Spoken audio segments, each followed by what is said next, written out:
One of the greatest parts of Dark Souls 1 is the sheer number of builds that a player can choose from.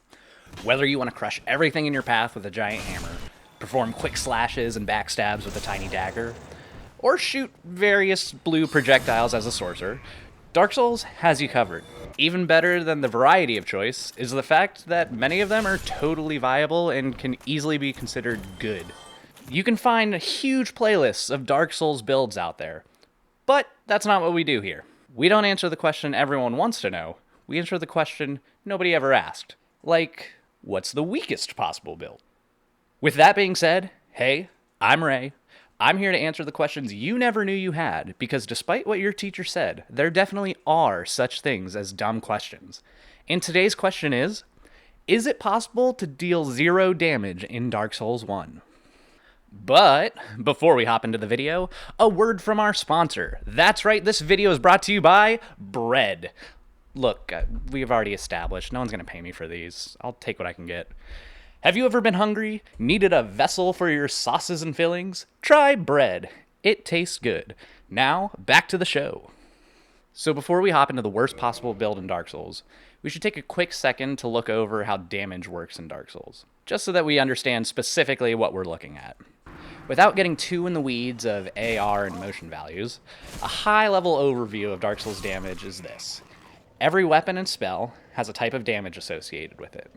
That can be physical, magical, fire, or lightning.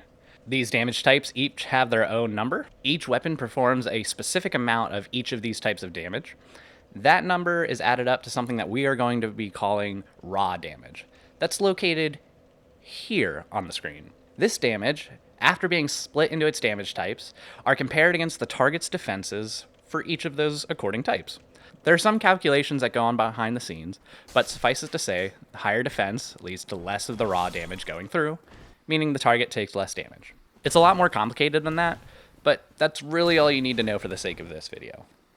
As we get started, I'm going to nix the idea of using fire, lightning, and magic damage, because generally enemies have a much higher variation to these defenses, and I want to find the overall worst build. In other words, these damage types are probably too good against a number of enemies to be considered the worst in the game. So we are going to focus primarily on physical damage. This can also be a little bit complicated because there are actually 3 types of physical damage as well: slash, pierce, and bludgeoning. Each of them is pretty much what they sound like. If your weapon has a blade and you slash with it, it deals slash damage. Most weapons that have big bludgeons on the end, like hammers, deal bludgeoning damage. And most weapons that you stab with deal pierce damage. Pretty easy.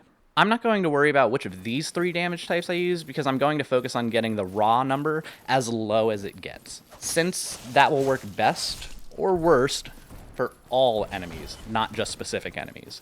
Finally, I'm going to focus most of my testing on these guys, the Hollow Warriors. They're very basic enemies, their defenses aren't great, but they're not the worst in the game, and they're pretty evenly spread across all damage types. So, we've got the basic information out of the way. Now, let's actually start looking at the damage numbers. This is going to be a simple task, right? Anyone can pull up a table with damage numbers online. And right away, we found our winner. It's the Straight Sword hilt. That was much quicker than I thought it would be. It's easily the worst weapon in the game, dealing a measly 20 raw damage. Even the description for this weapon mentions that you will want to find a replacement as soon as possible.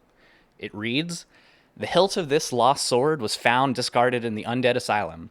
Only slightly better than one's bare hands, and not recommended for extensive use. Be certain to find a replacement quickly." Hold on. Only slightly better than one's bare hands. So that brings up a little bit of a complication to this. In addition to each weapon having a base damage number, they also have these letters associated with them, known as scaling stats. These letters indicate how much extra damage on top of the base damage that you deal. This damage increase is proportionate to your character stats. If a weapon scales high with strength, and you have a high strength stat, you'll deal more damage. Duh. Some weapons, however, don't scale off stats. One of these weapons, believe it or not, is actually your fists, as indicated in the sword hilt description. They also deal 20 raw damage, just like the sword hilt, but they do not benefit from additional scaling. So there you have it. The fists are the lowest damage dealing weapon in the game, right? Well, In addition to damage scaling with stats, most weapons require a certain minimum stat level to use. And if you don't meet these stat requirements, you can't use the weapon effectively, meaning you deal less damage. That reduction is indicated here on the screen as a minus number. So here's the Zweihander. It deals 130 base damage, but requires 24 strength to wield. Here, we're starting with 14 strength, which means that we lose 105 damage, making the total damage 15 raw damage. That's less than your fist. We're getting somewhere now. This is roughly an 80% reduction in damage. After a little more testing, I looked at damage numbers for the Demon's Great Hammer, the Estoc, and the Winged Spear, none of which I met the stat requirements for, and they all had that same roughly 80% damage reduction. So that's kind of what we're looking at. Something I personally couldn't find online is whether this negative number gets closer to 0 if your stats get closer to the requirement. So I figured, let's test that. It's pretty easy. After giving myself a couple levels, I now have 16 strength. Still not enough to use the Zweihander, but closer to the requirements. And still losing 105 damage. So whether you're severely underleveled or almost there, you'll still have a roughly 80% reduction in damage. So our next step is to find a low damage dealing weapon that can feasibly have its requirements not be met. That means weapons like the sword hilt are out immediately, because their requirements are so low that any starting class can easily meet them. Same thing goes with things like the broken straight sword and the dagger. But, look here, the parrying dagger. A mere 54 damage at base, and a high enough dex requirement that we can skate below it. So now we're looking at a loss of 44 damage, bringing it way down to a total of 10 raw damage. We cut the potential damage output of our fists in half. So there it is, 10 raw damage. But we're actually not quite over yet, because there's another mechanic that's tied directly to damage as well. See this number here? This is called weapon durability.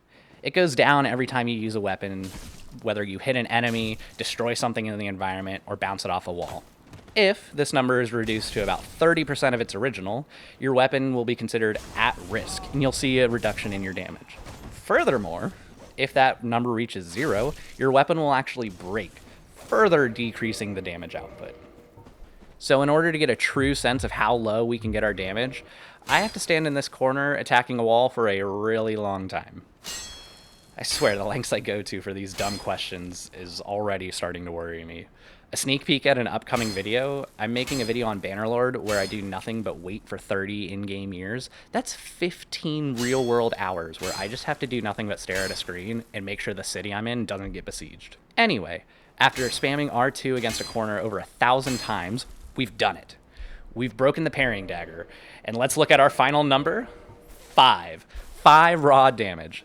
That means that now this broken and unwieldy dagger deals a quarter the amount of damage that your fists can deal. And just for thoroughness, I wanted to test some more unconventional weapons that aren't usually used for melee.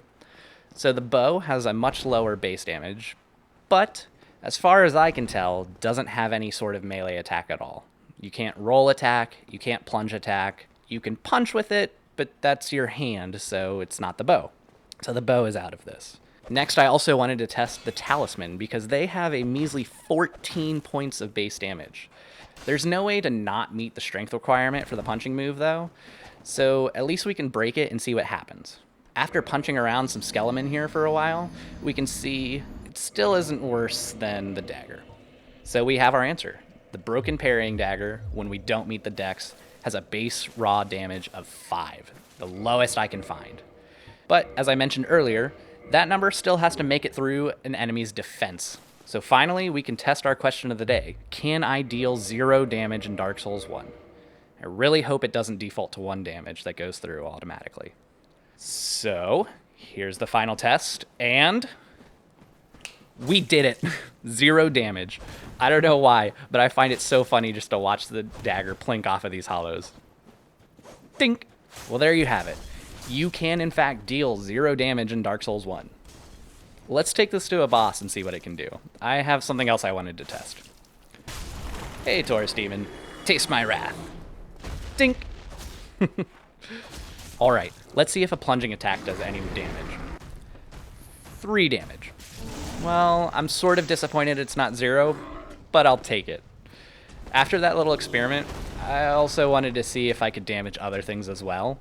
Turns out, between plunging attacks, backstabs, and parry counters, you can deal anywhere from 1 to 3 damage with this weapon. So going back to that broken talisman, because there are no backstabs and plunging damage, it technically is a worse weapon than the parrying dagger, but I like the fact that we can get the raw damage lower. Since there are some ways to damage enemies with this parrying dagger, I wonder if it's possible to beat the game like this. I mean, I'm definitely not going to try. I may think of dumb questions and find the answers, but the thing is, I'm not actually good at Dark Souls. Sure, I love it. I'm probably better than a random person picking it up and playing it for the first time, but I'm definitely no speedrunner or challenge runner. So I guess this is an open letter call out to all Soulsborne creators. If you're looking for a genuine challenge, why not take on the Heavy Weapons Ray Parrying Dagger Challenge? The challenge starts after the tutorial, and the only weapon you can equip is a broken parrying dagger without meeting dex requirements.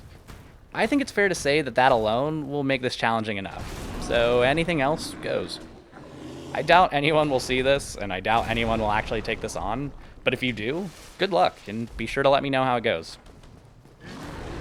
And on that note, hopefully I'll see you in the next video, but until then, I hope you have a great day. I hope you know that you matter in this world. Take care.